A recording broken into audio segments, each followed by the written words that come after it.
The great chamber of the Galactic Concord had not seen so many species gathered in one place for over 300 years. The last time had been to judge the Cretinary for burning an entire world.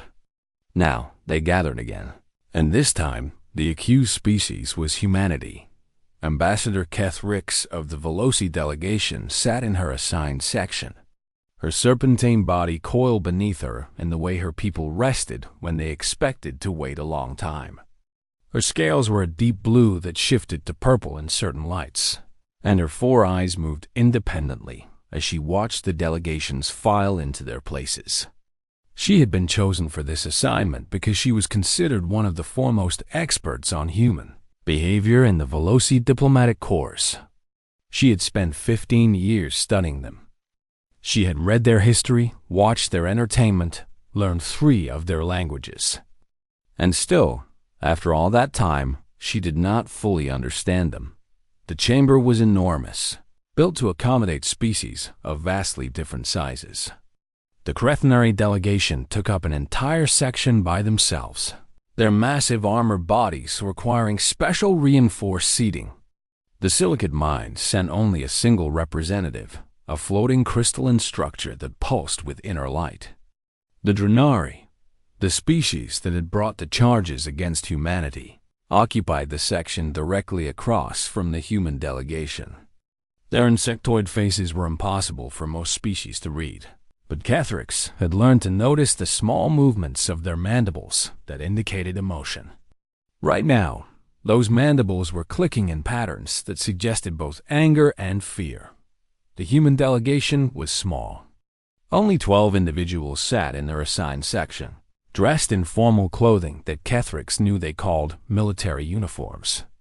At their center sat a woman with gray hair cut short and a face that showed the lines of age. Her name was General Sarah Chen, and she was the one the Drenari wanted punished. She sat with perfect stillness, her hands folded in her lap, her expression calm. She looked like someone waiting for a meeting to start, not someone facing judgment for what the Drenari called crimes. Against civilization, the arbiter of the Concord floated to the central platform. He was a being of the Vethkai species, his body mostly membrane-like wings that allowed him to drift on air currents. His voice, when he spoke, was amplified throughout the chamber by hidden technology. "This tribunal is called to order," he announced. "We are here to examine the actions of the human military forces during what they have termed the Tessic IV response campaign. The Drenari Collective has brought charges of excessive force, psychological warfare beyond acceptable parameters, and systematic destruction of civilian infrastructure." Kethrix pulled up the evidence files on her personal display. She had reviewed them many times already, but she found herself drawn back to them again and again. The footage showed the human response to a Drenari slaver raid on one of their colony worlds. The raid had killed 217 human civilians and taken another 400 into slavery. By any measure, it was a terrible attack. The kind of violence that happened too often in a galaxy full of competing species. But what the humans did in response was something else entirely. They did not simply strike back. They did not send a fleet to destroy a Drenari military installation and call it even. Instead, they spent 3 months gathering intelligence. They mapped the entire Drenari power structure. They identified every leader who had authorized the raid, every commander who had participated, every official who had profited from the sale of human slaves. And then they began what General Chun called a comprehensive response. The campaign lasted 18 months. Human forces blockaded 3 Drenari moons that served as military supply points. They did not attack the moons directly. They simply prevented any ships from entering or leaving. Within 4 months, the moons had run out of food. The death toll was estimated at over 50,000. The humans called it preventing military resupply. They had documentation showing that the moons were used exclusively by the Drenari military. They had legal briefs explaining why the blockade was justified under both human and Concord law. They had ethical arguments prepared by human philosophers, explaining the moral framework that permitted such actions, but they had not stopped there. Human intelligence services launched what they called psychological operations against Drenari military leadership. They intercepted private communications and released them publicly, exposing lies and corruption. They identified personal weaknesses and exploited them. 3 Drenari admirals took their own lives. 7 more were killed by their own subordinates after their reputations were destroyed. The humans expressed regret for these deaths, while noting that they had reduced the need for direct military confrontation. The final phase was what the Drenari found most offensive. Human forces captured over 200 Drenari officials and military leaders.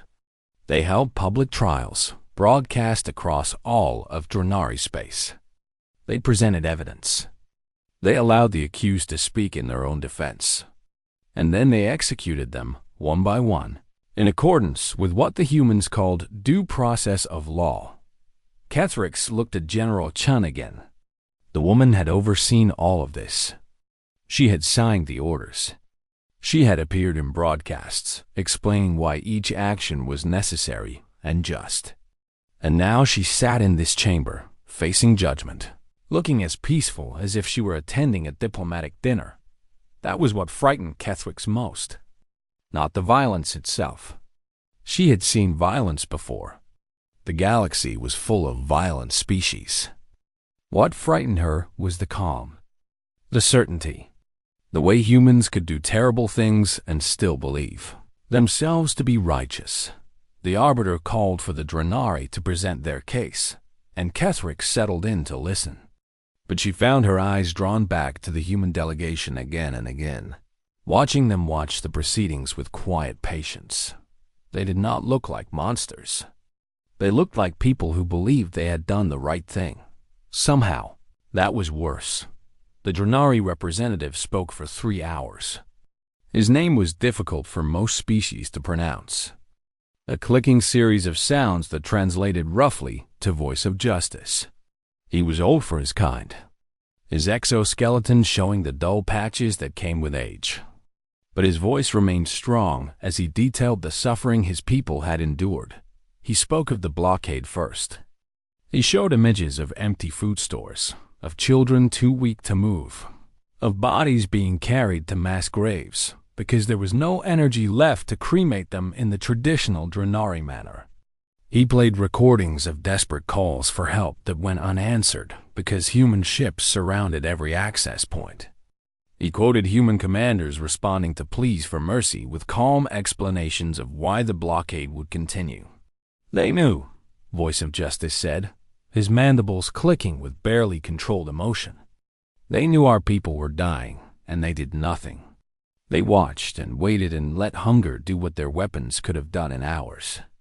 And they called it legal. They called it justified. They called it proportional. He moved on to the psychological operations.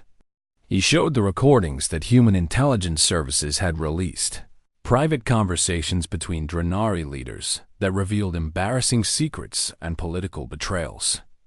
He explained how these releases have been timed for maximum damage, how human analysts had studied Drenari culture to understand exactly how to destroy a leader's reputation beyond any hope of recovery. Admiral Lexcor served our military for 40 years. Voice of Justice said. He was a hero of the border wars. He had 7 children and 23 grandchildren who honored him. The humans released recordings of private conversations he had about his health problems. They showed his weakness to everyone. 3 days later, he took his own life. His family will carry that shame for generations. Kethrix noticed that General Chun's expression did not change during any of this. She listened with apparent interest, occasionally making notes on a small device, but she showed no discomfort. The other humans were equally calm. They might have been listening to a report on agricultural production rather than accusations of mass murder and psychological torture. Voice of Justice saved the trials for last. He played recordings of Drenari leaders standing before human judges, being questioned about their actions, being forced to answer for decisions they had made years ago. The trials had followed human legal procedures, complete with defense advocates and rules of evidence. Many species found this the strangest part of the human response. Why bother with trials?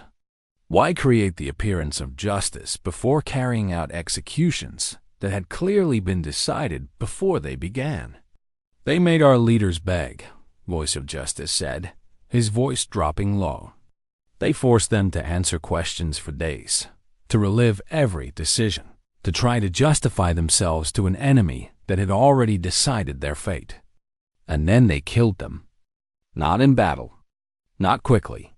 They read statements about their crimes, and then they killed them while the galaxy watched. They called it justice. We call it cruelty dressed in ceremony. When the Drenari finished presenting their evidence, the Arbiter turned to the human delegation. General Chun rose from her seat with a smooth movement that suggested physical fitness despite her apparent age.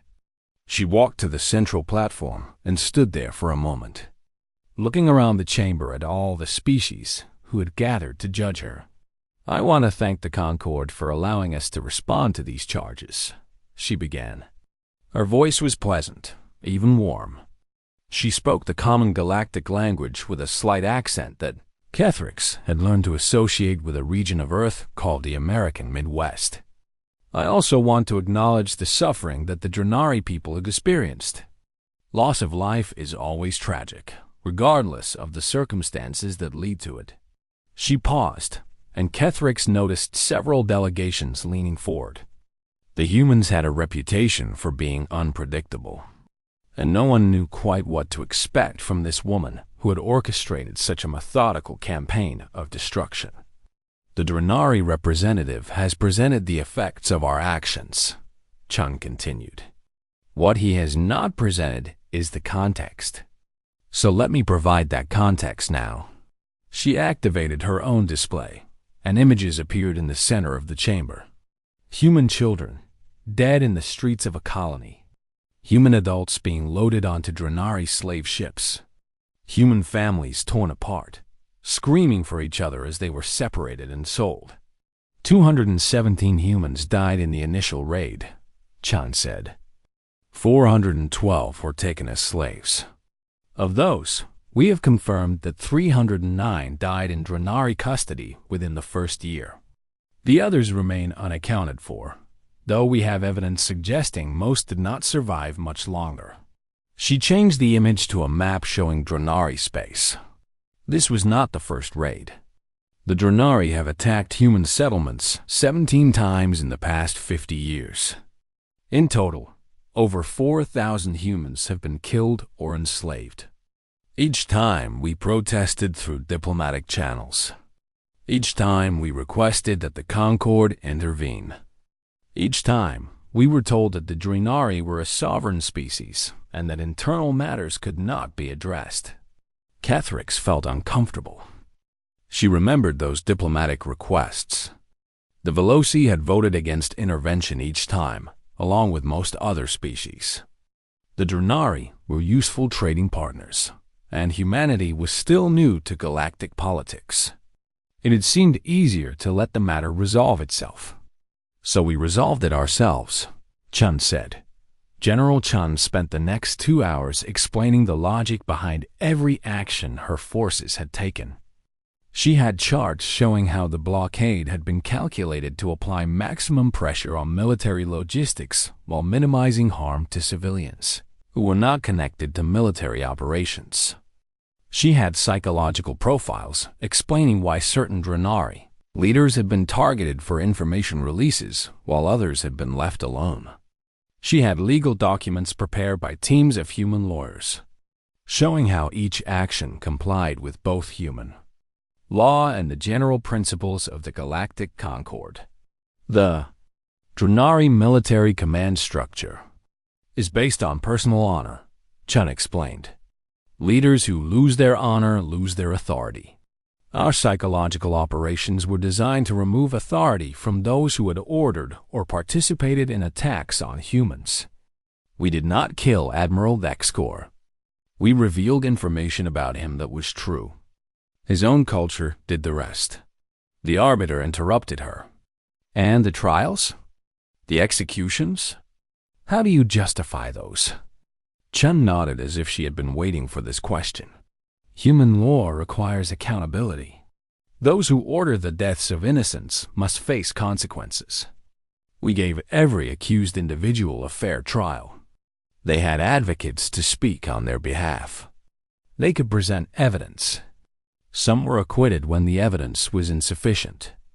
Those who were found guilty were executed in accordance with human military law.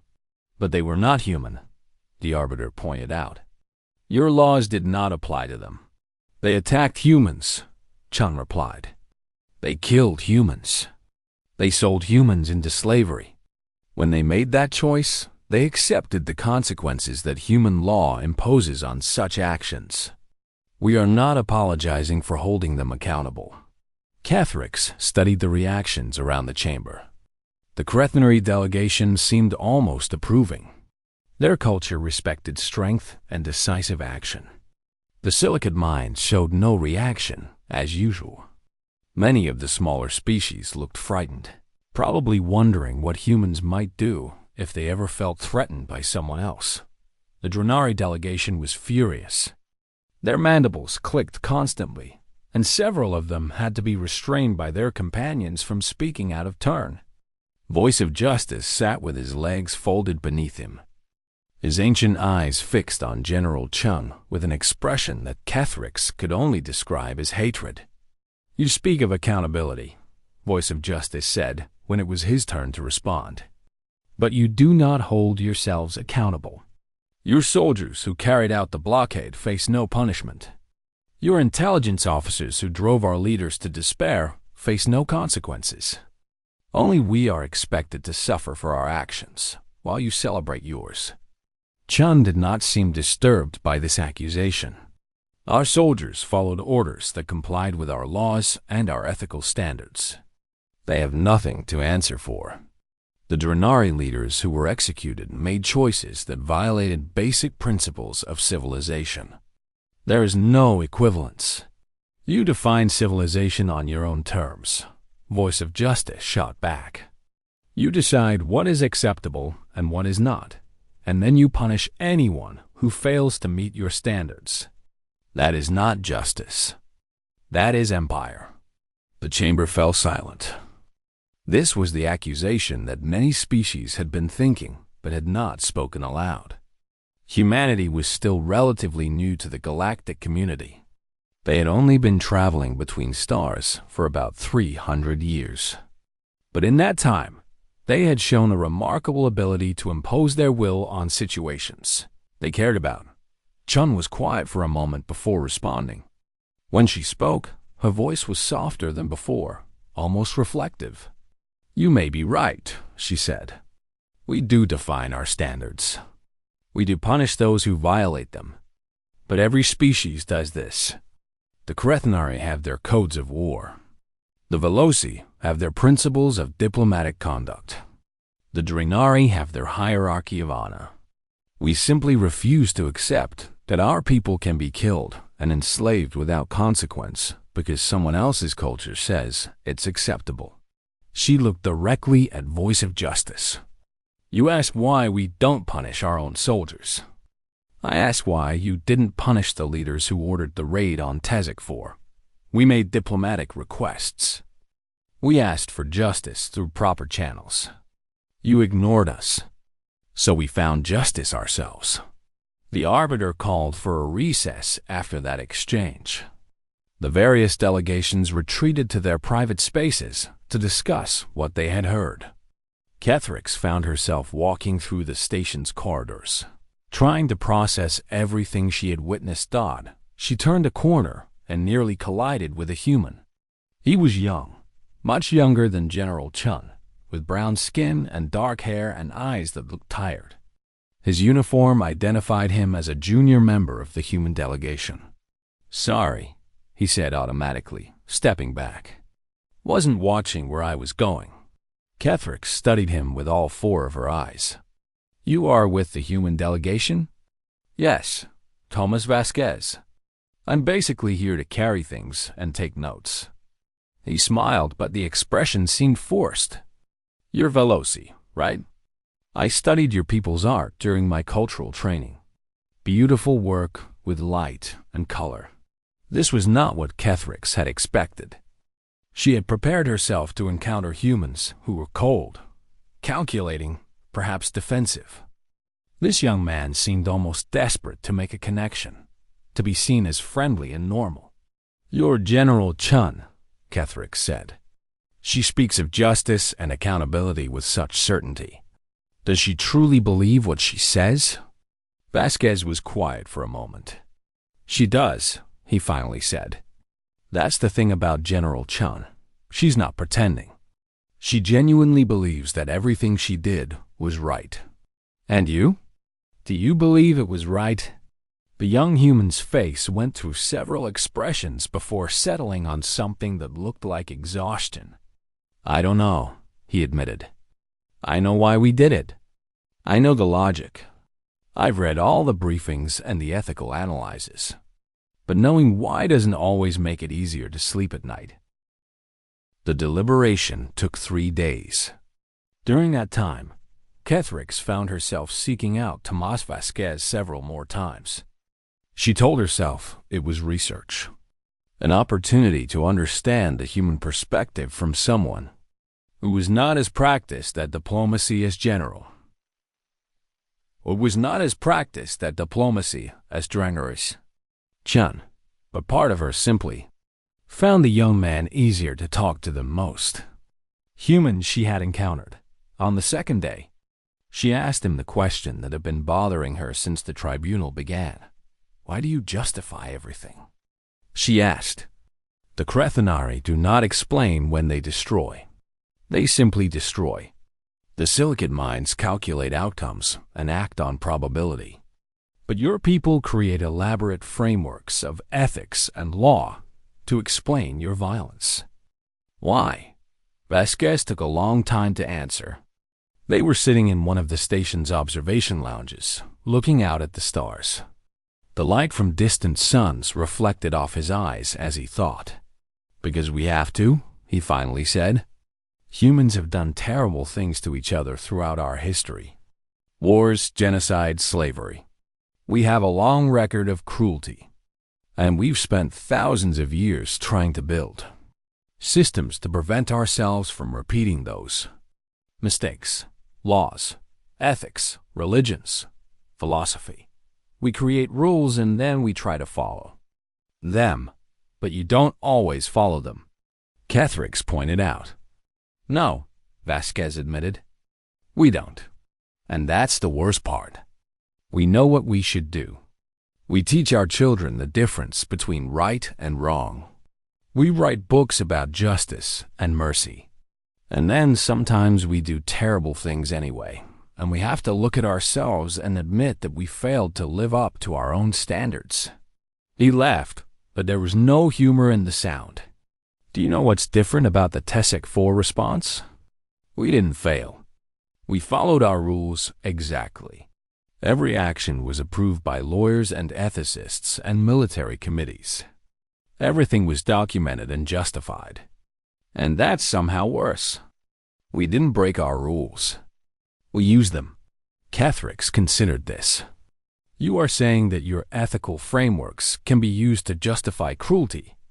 I'm saying that humans are very good at convincing ourselves that what we want to do is also the right thing to do. We want revenge, so we call it justice. We want to hurt our enemies, so we find ethical arguments for why hurting them is actually the moral choice. We're not hypocrites, exactly. We genuinely believe our own arguments. But sometimes, I wonder if that makes it better or worse. On the third day, the arbiter announced that the Concord had reached a verdict. All delegations gathered in the Great Chamber once again, the same arrangement as before. The same species watching the same drama play out to its conclusion. The The verdict was complicated, as most legal verdicts were. The Concord found that human forces had not violated any specific laws or treaties. The blockade was within acceptable parameters of military action. The psychological operations, while unusual, did not cross clearly defined lines. The trials and executions, while disturbing to many species, were conducted according to human legal standards and had resulted in punishments that were proportional to the crimes proven. But the Concord also issued a statement of concern. They noted that human military doctrine seemed designed to cause maximum psychological damage to enemy populations. They expressed worry about the precedent this set for future conflicts. They recommended that all species review their diplomatic protocols regarding human contact and prepare for the possibility that disputes with humanity might escalate in unexpected ways. General Chun accepted the verdict with grace.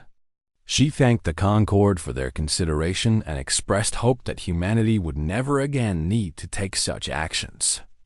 She offered condolences to the Drenari people for their losses, while noting that those losses had been the consequences of choices made by Drenari leaders. She was polite. She was professional. She was terrifying. Kethrix watched the human delegation prepare to leave. They moved efficiently, packing their materials, exchanging formal farewells with other delegations. General Chun shook hands with several ambassadors, her grip firm, her smile pleasant. Vasquez found Kethrix before he boarded the shuttle. "I wanted to thank you," he said, "for listening. Most species don't want to hear from someone like me. They want to talk to the generals and the admirals, the people who made the decisions. But sometimes I think the ones who didn't make the decisions understand better what those decisions really mean." "Will this change anything?" Kethrix asked.